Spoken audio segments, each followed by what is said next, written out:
judging others is a big part of what disturbs our silence or our stillness in the mind. So as we start this inquiry, I just wanted to bring to mind again that we have tapping, and if there's a intense image or words, you can tap until you can really feel the sensation on your forehead and sense the sound of it. Open your eyes, put it in a frame across the room, or do that in your mind's eye. All of those things that I won't go through them all because I know that you know them. But just to remember that the goal of all of this is to be present in this moment and to be looking at whatever's coming up from this grounded awareness. So we stay present in our breath, in our body.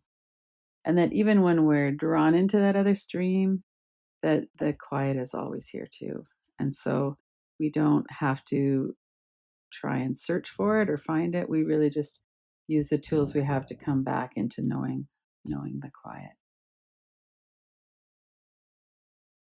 So this was one of the screens from last week. What is in the way of peace? What is in the way of feeling peace and peace in our mind? So being triggered into the core deficiency beliefs, feeling helpless, hopeless. We talked about that a moment ago with the virus. Our nervous systems get very activated. We have a lot of emotion around it. And one of the things that came up was that people shouldn't be doing what they're doing and that things shouldn't be the way that they are. So I thought we could work on that more specifically today. So we all have a rule book in our heads of how things are supposed to work.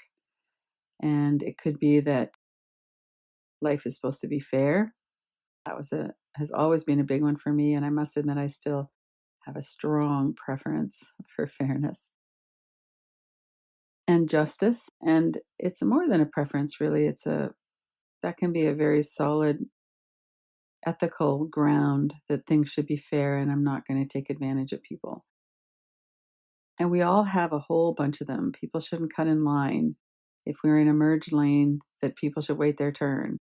That one person doesn't get to talk all the time. The other person has to just kind of be passive or listen. Or there's so many things that we have. And then when we have people that we live with, we come to these situations where there's two adults in a home, if we're talking about a two partner home. And maybe there's children as well, maybe there's not. But even if it's just two people if we're partnered or if we're in a roommate situation, whatever, everybody has their own idea of what the rules should be. And oftentimes they're very different. I wrote the newsletter about that this week of if somebody feels like the kitchen should be clean before you go to bed and someone else is like, I'd rather do it in the morning, which is actually my situation. When I was looking after my grandkids one time, one of my grandsons came down in the morning and I hadn't put everything into the dishwasher before bed because I don't care about that. I don't mind doing it in the morning. And he looked at the kitchen. He went, oh my. And he started grabbing things and putting them in the dishwasher. And I said, hey, it's okay. There's not a problem here. I'm going to do it. And you've got to get ready for school. So just do your normal routine. But it was just a real example for me of how we all have our own kind of set of things that we feel should be a certain way. So when we're living with someone and they have a different set of rules, or maybe they don't like our rules and they're being passive aggressive, I thought we could do some inquiry into that. So you could add, if you're making notes of it, you could add your own as well. So just to sit back and let yourself consider these sentences. I will say them as well, or you can read them if you like. That person that I'm thinking about should not be as they are, and they should not do the things that they do. This can be quite juicy if we use specific persons, specific examples. Let yourself kind of feel into that.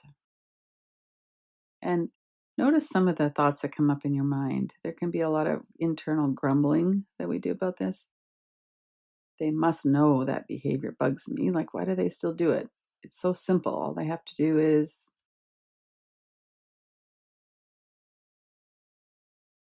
And let yourself really feel your body. Notice you could relax the whole back of your neck and shoulders, your chest, your stomach. You could take some deeper breaths. So we're staying grounded in the body, but we're also tuning into what it is about this that really bothers me. And it could be someone you live with, it could be someone in public, it could be a friend, whatever has some juiciness for you. Notice if there's a specific energy that comes up in your body.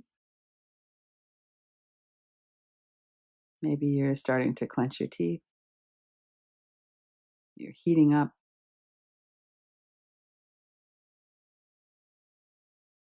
And do some tapping if you want. Notice the sound and sensation of your fingers on your forehead. Take some deep breaths. And now let's look at, what do I actually believe about their motivation? So, why is it that they persist in doing this thing that bothers me? If we're talking about drivers, we might assume that they're entitled and that they don't care about us, that they think they're most important. What do you believe about their motivation? And then, if you could put it all up on a whiteboard or kind of keep track of it somehow, you could write it down too if you want. See what comes up. Why are they doing this? You could visualize the person's face or them doing that. Why are they doing this or not doing it, depending on what you're looking at?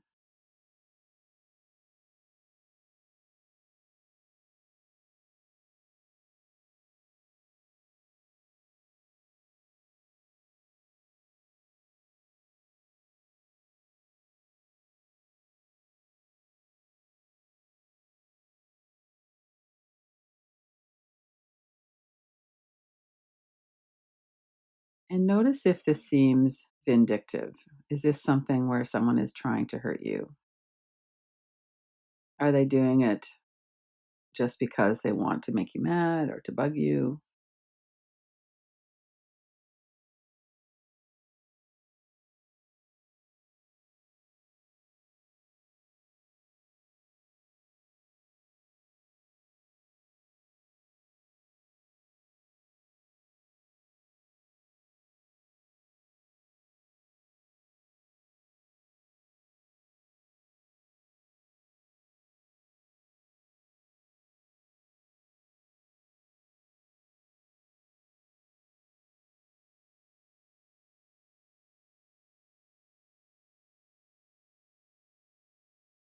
And if you feel like that's true, whether they're aggressive or passive aggressive, or if there's some feeling of they're trying to get you, how do you know that? What's your evidence for that?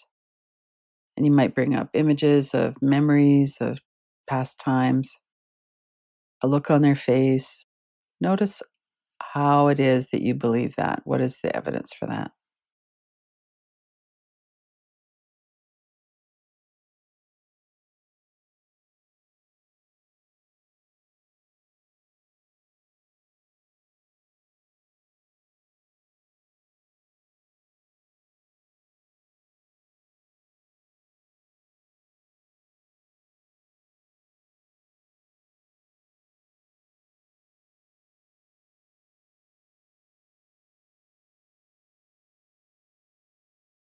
And then let all of that kind of settle. If you're making notes, make a note about what your evidence is. Let your breath come back to normal, really tune back in again to your body.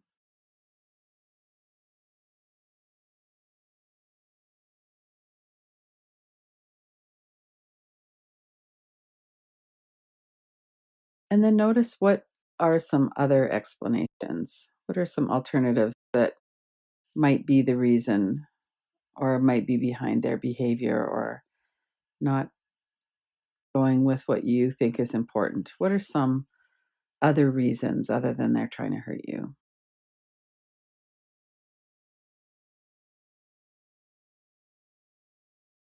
A really simple example is someone who's late all the time.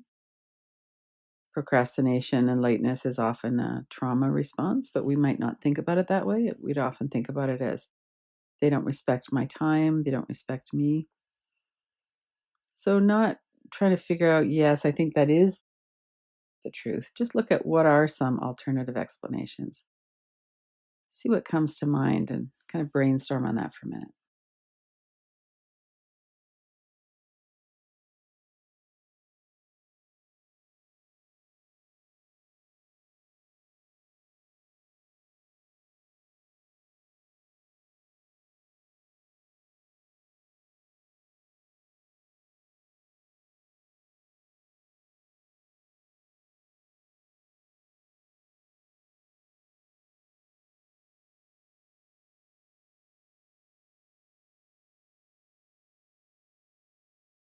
And then notice as well, what is your present window of tolerance around this behavior? Is this something that most of the time you're able to just let it go, but when you're feeling really tired or agitated about something else, it bothers you more? Or that this just makes you really rageful all the time when it happens? Or what's your present situation with this? Present meaning in the last few weeks, months, whatever.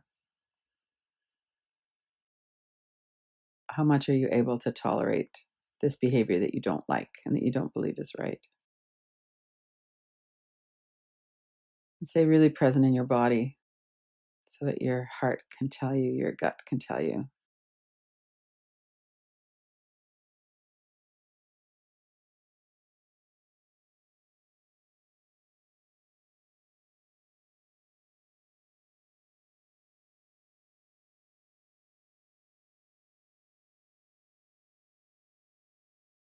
And then let's take a few minutes to go into the core deficiency beliefs. A lot of times when something bothers us, it's because it lands on a core deficiency belief like, I'm not even important enough that that person signals in front of me, or I'm not worthy of someone's attention.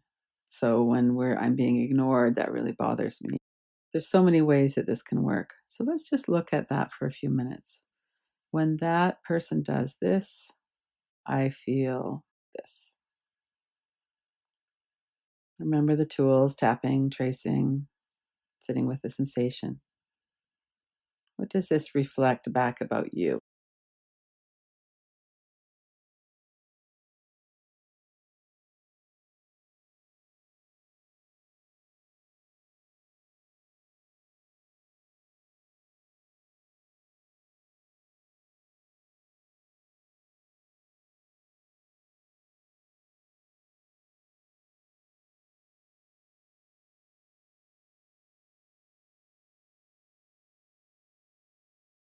Really maintain your awareness that you're looking at thoughts, you're noticing sensations, you're aware that you're doing an inquiry practice.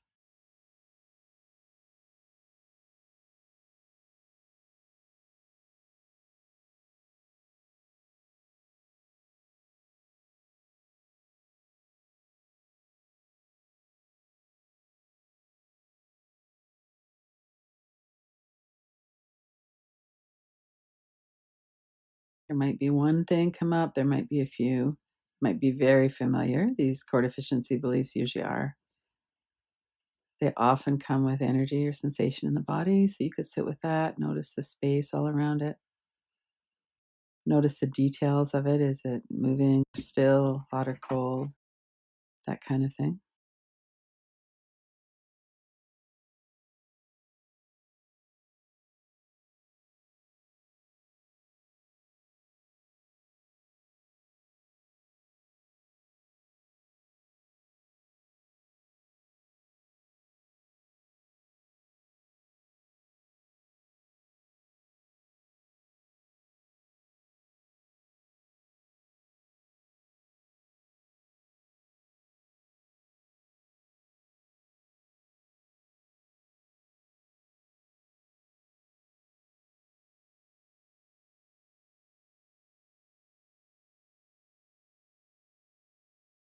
And then let that come to a bit of a rest. In Kilby inquiries, we use the reverse inquiry quite a lot. And it really helps to bring forward what our objections are. So there's a number of sentences on here that I will read and have a little space in between. Or you could look at them and pick one, kind of really work with it a little bit more intensely, and just to remember about staying present in your body, your breath. Stay grounded that you're doing an inquiry. Take a few deep breaths. Relax your jaw, your neck and shoulders, your stomach. I am actually okay that we see things differently. I'm okay that we see things differently.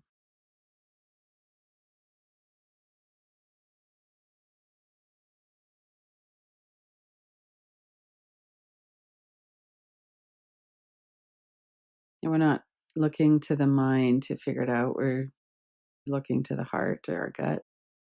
What's coming up as you sit with those words? I'm okay that we see things differently.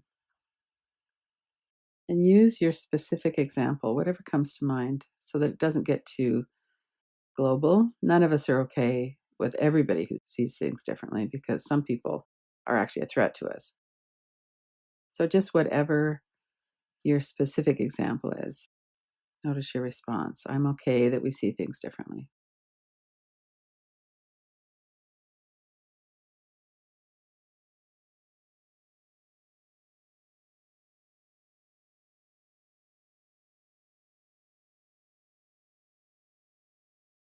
And you could weave this back in with the core deficiency belief as well. I know that you don't respect this about me, but I still respect myself. I don't have to follow along with your judgment around that.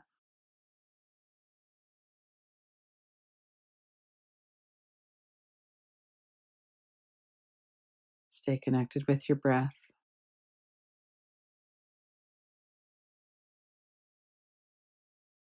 They are not trying to hurt me.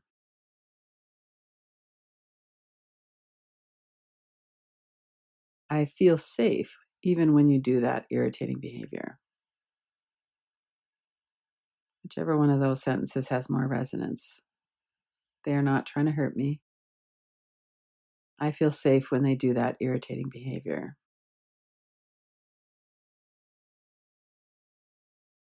We're looking for the threat if there is one.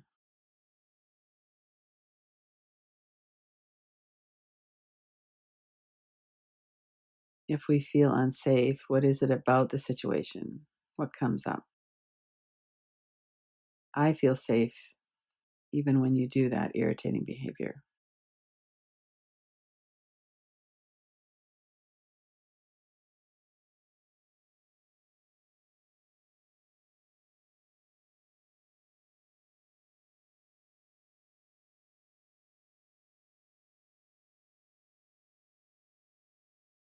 And really honoring what it is that comes up if we don't feel safe, really noticing that. Okay, this is a safety issue. I don't feel safe physically or emotionally, maybe.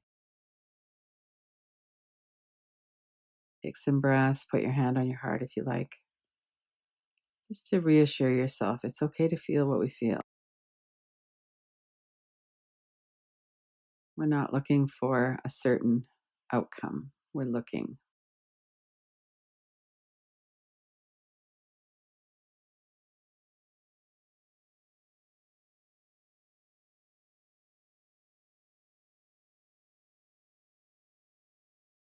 And we might reassure ourselves through our breath, relaxing more deeply, breathing more deeply, more smoothly.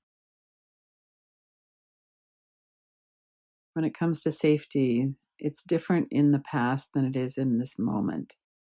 So stay really connected with this moment through your observation, your witnessing, your awareness, your body and breath.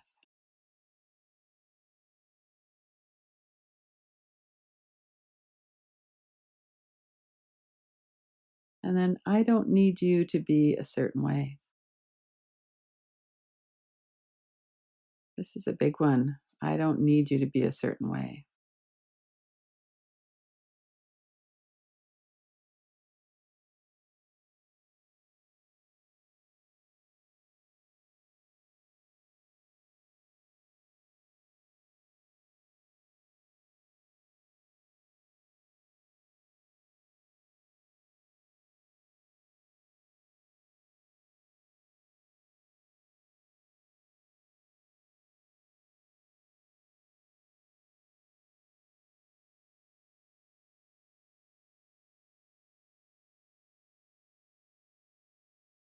And in a few minutes, we're going to finish the inquiry. So you could look back over the last 10, 15 minutes and notice what was it that came up that was interesting, that you want to follow up on more? Was it words, sensations?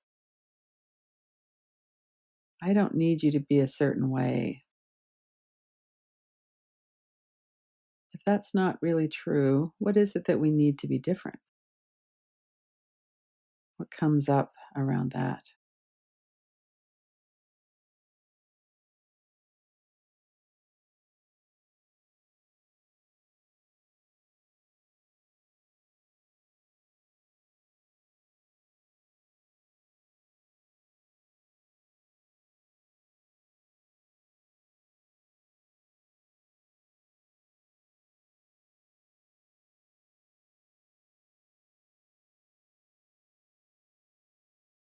And then when you're ready, let the inquiry come to a close and come back to the group.